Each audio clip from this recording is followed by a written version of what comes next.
Welcome back, listeners, to another episode of the BSB Podcast. RJ and I have been rummaging around in our archive once again to bring you another discussion from our early years of podcasting. Today we're kicking off our two-part discussion of Broadway's The Great Gatsby with a deep dive into the story and characters from this musical. However, before we jump in, like, follow, and subscribe to us on all social media platforms at bsb.insider. Thanks again for joining us and enjoy the show. Spoiler warning, if you have not seen The Great Gatsby on Broadway, if you have not seen clips on TikTok or Instagram, if you have not read the book or seen the movie with Tobey Maguire and Leonardo DiCaprio and you do not want spoilers, this is not the podcast for you right now. So save this, come back later. We'll be here waiting. That's the greatest thing about podcasts and YouTube. As always, RJ, how you doing? I'm here. You are here. Congratulations. You made it. Half the battle. Wherever here is. Well, if you were on a New York trip, here is death, apparently, because we just saw lots of shows about death. That seems to be the theme of the 2025 NYC trip of ours. Correct. I mean, I think that specifically this day that we saw The Great Gatsby, there was two shows back-to-back that were just about death. Sunset Boulevard? I think that was Sunset Boulevard Day. Yeah. So we're going to start off, as we always do, start off strong. What is your connection with Great Gatsby? Did you read this book? Did you see the movie? Have you seen any of the movies? No. And no. All of the no. So you went into this blind? Completely blind. Okay. They did not require this in school. Like this, like for me, this was a college book. Like I had to read this in college. So my high school, if you were in AP English, I think they read it. I was not in AP English. I was only in honors in English, so I did not read this. But I remember people talking about it. And then, of course, the movie came out. I remember people talking about that because good old Leo. But I still, like, even through hearing people talk about it, did not pursue any type of interest at all. I mean, that is fair. It's an old, I mean, F. Scott Fitzgerald, classic American literature, like author. Like he actually read about him in a American English class. Specifically, we were focusing on the American Dream was the theme of the class, and so this was one of those ones about like pursuing the American dream and how the dream of what is America is not as great as people make it out to be. Which is pretty apropos for today's society. But so we had to read this. It was like our first book into the class, and my teacher was very into it. So we like dissected this one. So I was very familiar with The Great Gatsby before we went into the show. What I was not prepared for was walking into that theater and basically seeing the pool right there in front of you. Did you kind of recognize that it was a pool when we walked in? Oh yeah, for sure. It was noticeably due to the, ladders. But didn't mean anything to me aside from the fact that it was indeed a pool. Okay. Yeah, because they don't really talk about the pool in the book. My nephew's reading it right now in 10th grade. And I was just like, does the book start off with the pool? I couldn't remember. And my mom remembered right away. She was like, oh, the Robert Redford film where he's like floating up at the pool. And I was like, yeah, that's one of them, obviously. And the book doesn't start that way. So the fact that they have the pool front and centered really kind of brings full circle the story of Gatsby. You know what? Now that I'm thinking about it, and it's kind of funny that we did this and Sunset Boulevard, because in the movie Sunset Boulevard, the movie starts in the pool with him dead in the pool. Really? Yeah. Which obviously we don't get that in the Broadway show, but I just put two and two together, and yeah, it starts, which is probably why when we went and I saw the pool, I was like, well, this is weird because we just saw Sunset. That is crazy. I didn't see. I've not seen Sunset Boulevard, so to know that. But it's interesting that both of them speak to very specific, like quote unquote American dreams. One being like the impact of Hollywood, one being the impact of riches and the world that it inhabits. So like, it's interesting that there's those parallels, between those movies. What did you think of Gatsby's World? Because the story is, very much 1920s, in the middle of a depression, most of the world, and then you get into the world of the rich, and it's vibrant. And the nice thing about the show is that it's there's the vibrancy of the rich world, but there's also the focus on what's happening to like the working class people. Um, what did you like about this world? I mean, I don't know if like is the right Sure, just they're because not it's like, likable. yeah, I mean, like in regards to the presentation itself, yeah, I thought it was very impressive. But the story wise, like, it's a little bit eye roll for me, just because it's like, as you just said, like much of the world is, or much of the nation, I don't can't speak for the world, but much of the nation was suffering and struggling, which, I mean, I guess you could say that every generation, but specifically in that time in history. And then, so to be just like in this kind of fantasy world, it felt like Hmm. so far removed from the reality outside the gate that I was just kind of like, and that's what it's supposed to be, right? Like that is exactly what it is. And people are going to Gatsby's parties kind of as an escape, and because it's so bougie and extra and top of the top. But yeah, always in the back of my mind, I'm like, and meanwhile, Right. I mean, because while the world actually, depending on exactly when this story takes place, the Great Depression didn't really start until the end of the 1920s. 1929 specifically. But there's definitely the start of what becomes the Great Depression, and we kind of get this through the eyes of the narrator, Nick. Who is, I would say he's more of like that working class, even though he isn't really the working class, but he's related through his cousin into this, like he's thrown into this world of richness, of indulgence because of Daisy. And so you get this really interesting perspective of who he is in a world of the rich. And so like in that way he's relatable to us, but this world is just exorbitant. Like it's just like completely, like you said, everybody's coming to Gatsby's parties because they are bigger than life. And then we get people like Myrtle and her husband who are like scraping together to have a life. And so there's this interesting dichotomy that's happening throughout The Great Gatsby that I think definitely pushes this. I mean, that is the story. yeah, right. Like the people who have the money make the money, and then but are leaning heavily on the shoulders of those that don't. Um, and obviously, like, yeah, Myrtle and um her husband, who I am blanking on the character's name of. He doesn't have an. I mean, he's important, but he's not there. Like, they get a cut, obviously, as we know, of the money, but you know that it's like probably pinching pennies in regards to what's actually being made. So it's just that level of, I don't know, like deception almost, Mm-hmm.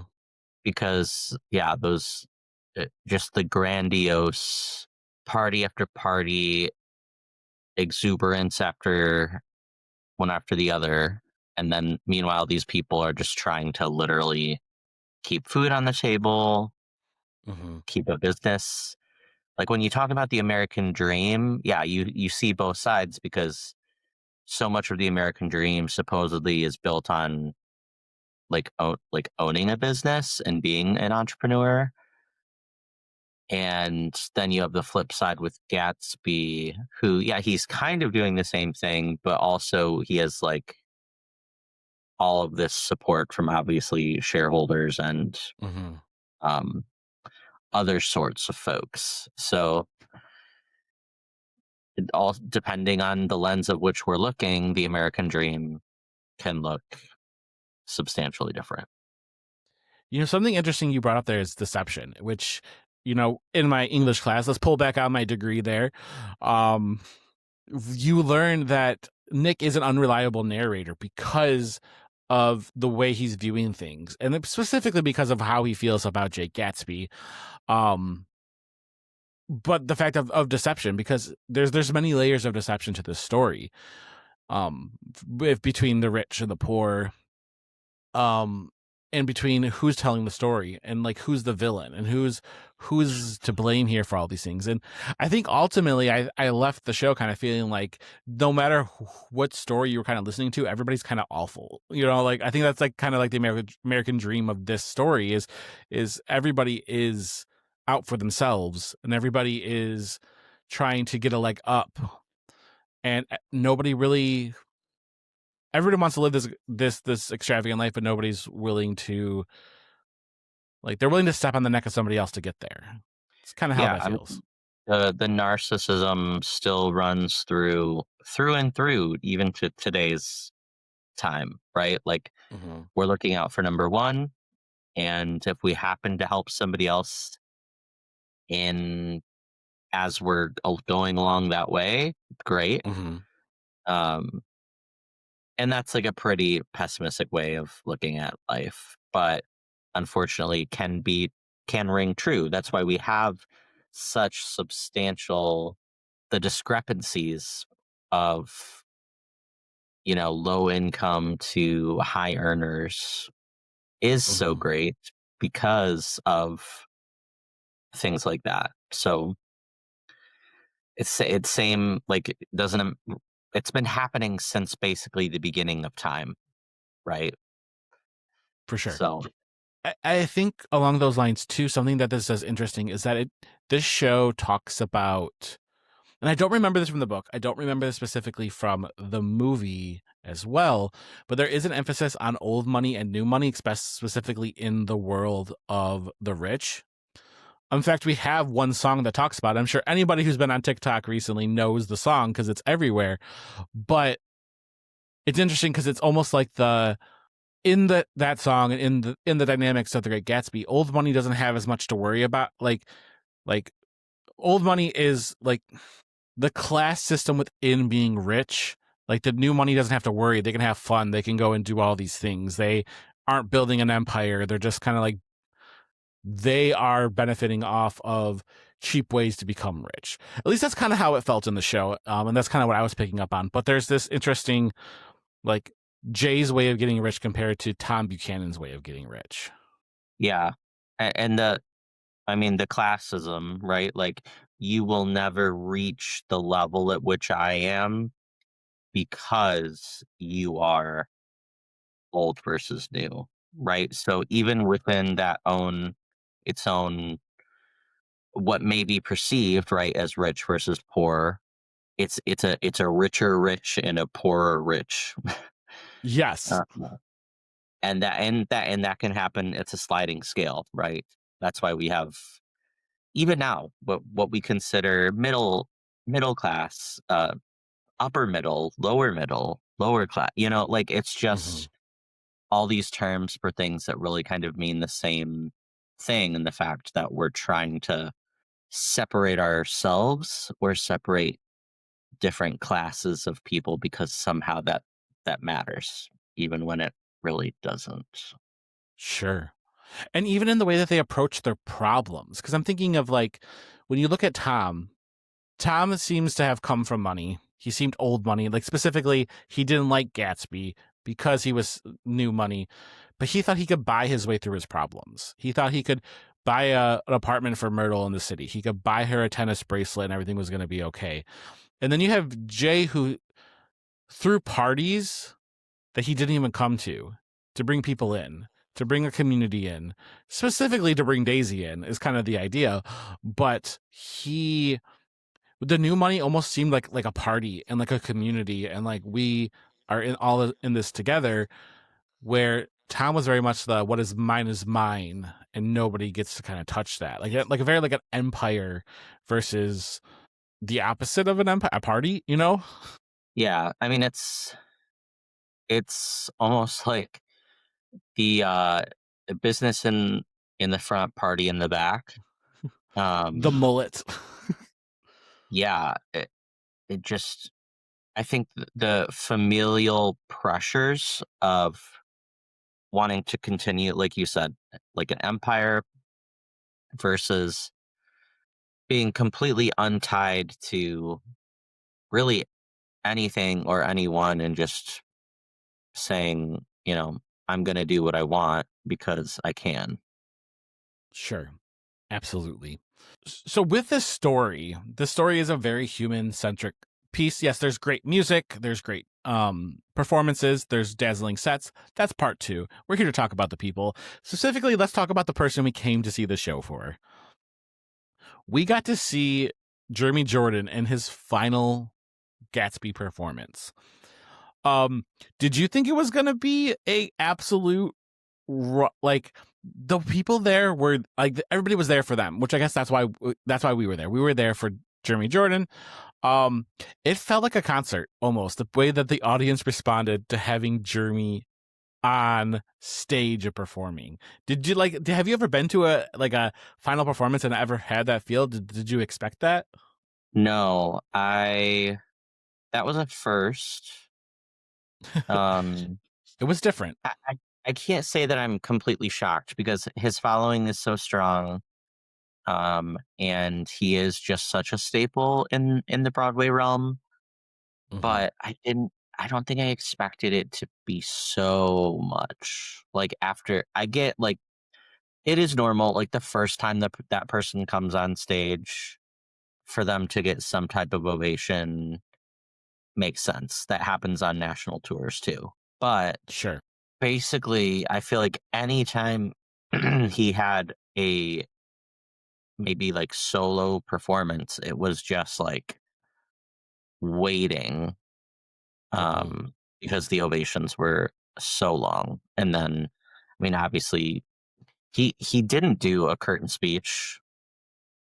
He just kind of accepted the very short and sweet director's speech, which I found interesting, but also appreciated because sometimes those things can just go on forever. And maybe that's part of the reason too, which I didn't even think Sure. about, because the ovations were so long. Like I'm sure it added a substantial amount of time to the runtime of that show, 100%.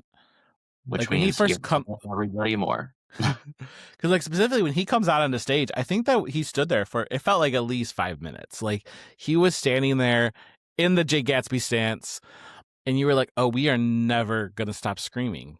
Like it was like thunderous. Like the whole auditorium, the whole theater was just in an uproar when he got on stage. Which, like you said, we've seen that before, but that felt different. That felt huge. It felt monumental, and I'm sure it had to feel good for him to feel that.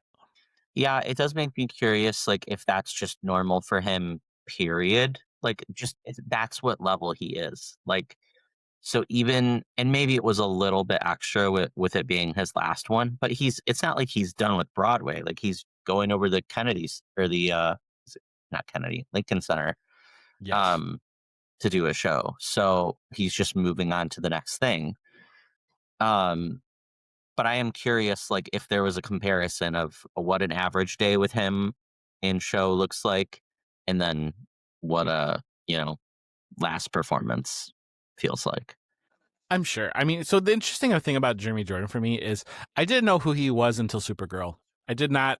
So like the fact that like I did not know when he left Supergirl to go to Broadway, I was like, oh, that's cool. He's going from like television to Broadway. That's really cool. Not knowing that he had already been on Broadway, and so like I slowly, since this journey's began, learned about how big of a star he is on Broadway. And so seeing that, I was like, this is what like Kelly Clarkson gets when she walks on the stage. This is like when Paramore walks on the stage and people are screaming. And there was such a strong fan base that I'm sure that he gets that quite often. from people who are there to see him, because I think he's one of the big draws of this show. Yeah, I agree. Um, he's just been doing it for so long, and you kind of forget. Also, because I think he hasn't really like aged a lot physically that you can tell. Like he's, I mean, I'm sure if you do a side by side comparison, you could tell, but generally, of course, with a little theater magic and hair and makeup, it's just same old Jeremy Jordan that was in Newsies decades ago. So Sure. Where he sung Santa Fe. I just recently found this out. yes, I mean, he basically sings that whole show, but Santa Fe is the title Quintus. song. For sure. So whose performance, like, what characters were you drawn to? What performances were you drawn to? Obviously, I understand that we were there for Jeremy Jordan, but was there anybody else that did jump out to you as very catching for the Great Gatsby? I mean, I loved the character wise. I loved Jordan, played by Samantha Pauly. Mm-hmm. I I just love the songs that she sings. I love the attitude. She's just like a little bit of a breath of fresh air when we talk about that classism. Like, even though she's a part of it, she's just a little bit outside of the bounds of what was expected of her. And so I thought that was portrayed really well. 100%. Um, She was special. She was special in the show. She was the person that I almost found myself rooting for. And then in the end, when she kind of, the way she treats Nick, you almost become like, you're reminded again that there's sides to every person. But like, she was the one from the beginning. I was like, you're fun, you're cool, you're not buying into this like classist bullshit. Like, there was something really like refreshing about her character. But I also loved her from Six. Like, again, was I just being influenced by her performance from that? I don't know. But like, Jordan was probably one of my favorite characters. I do agree with you on that. yeah, I mean, obviously they were all incredibly talented. John as Tom, playing a great villain. Um, Mm-hmm. For sure. even though Extraordinary. it's like villain but not villain, because once again, everybody's a little bit villain. He's just like the most obvious. Um, It's very in your face. yeah, yeah, he's like the gross, like I the Toxic person that I wouldn't be able masculinity. to stand. Yeah, Mm-hmm. yeah.